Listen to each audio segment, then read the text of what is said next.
For as long as I can remember, I had trouble making decisions. It's not that I don't know what I want, it's just that I'm not sure how I'll get there.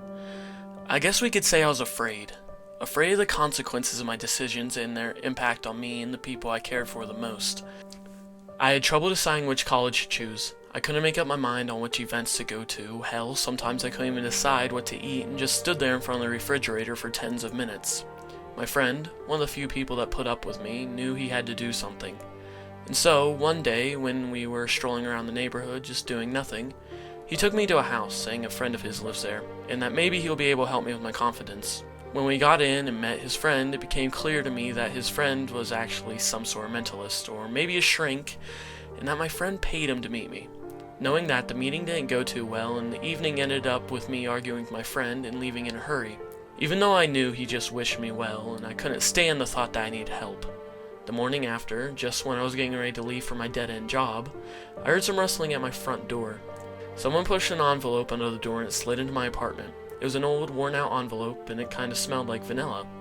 I opened it, and a coin, together with a short note, fell out of it. "When you are in doubt," the note said. I was a bit confused at first, as someone must have played a prank on me. It must have been my friend trying to make something good out of a bad situation, trying to make a joke out of it, or so I thought. And it worked. I smiled and put the coin in my pocket. At least I can make decisions with the toss of a coin now, I thought, and I did. At first, I only used the coins for the more trivial decisions. I drank cocoa instead of coffee in the morning, I bought the blue sweater, and I went to the movies, and it was actually good. With time, I noticed the coin actually guided me into choosing all the good decisions. I started trusting it and often took its advice over my own. Tossing that coin became my addiction. A couple of times I tried to do the opposite of what the coin told me, and I couldn't. I really tried, but something, was it in my mind, in my belief, and the trust I put into that coin, or was it something else, wouldn't let me, and I felt real physical pain when I tried to act on my own accord.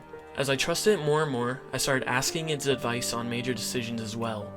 I bought a used Renault car instead of a Peugeot, and the very same Peugeot I considered buying was involved in a car accident where its brakes failed. The driver died. A friend asked me to go skydiving with him. I declined, and his girlfriend went instead. The parachute didn't open. I stood by his side at her funeral, and I felt his resentment. He wished I'd be the one in that coffin. As more and more decisions proved to be the right ones, I got into some shares trading, and it was a complete success. Soon I was making more in a few hours than most people did in a month, all thanks to the decisions made with the help of a coin. I never talked about it with the friend I supposed gave it to me, and with things going so well, I didn't really want him to know I was still using it. With more than enough money, I soon became bored. I put together a list of things I wanted to do, and my plan was to cross every wish off my list by the end of the year. Doing things, as always, included making decisions with a toss of a coin. Heads meant I was going to do it, tails meant I wasn't. It was a peaceful night, and I was walking around the town. It was quiet, and I haven't seen a living soul for quite some time. It felt like an appropriate moment to cross something off my list. I stood in front of a closed shop. There were a few things left that got my blood running, and robbing the store was one of the items on my list. If the coin came up heads, I knew, or at least thought I knew, I wouldn't get caught. I tossed the coin. Tails. Robbing the store had to wait. The next morning, I made some coffee, heads, with milk. Went out, and tails came to a conclusion I didn't need an umbrella. It was a beautiful day, and I used my spare time to go to a nearby park and sit down on a bench for a while. There was a couple just sitting in the grass nearby enjoying a picnic. They seemed happy. I didn't even realize when I took the coin out of my pocket, flipped it, and caught it in my hand. Heads. I stood up, grabbed the knife out of the couple's picnic basket, and sliced their necks. It was all done quickly and quietly. I don't think they even realized what was going on until it was too late, and all they could get out of their mouths were silent screams mixed with blood. I calmly went back home and went to sleep. I was awakened by the loud bangs on the door. I thought it was my friend, murmured something about calling in advance, and went to open the door. As I was approaching the doors, they busted open, and about 5 policemen came rushing through, knocking me on the floor. I can't remember much from that point on, but I was told I just lied on the floor whispering, But it was heads! The coin I talked about during interrogations was never found.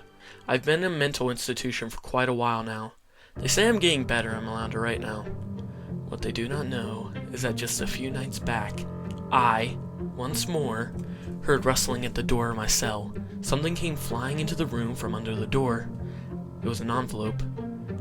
An envelope smelling slightly of vanilla. I do not intend to live my life in a mental institution. Tonight, I'm going out. And with my coin in my pocket, I have no doubt I will be seeing you very soon.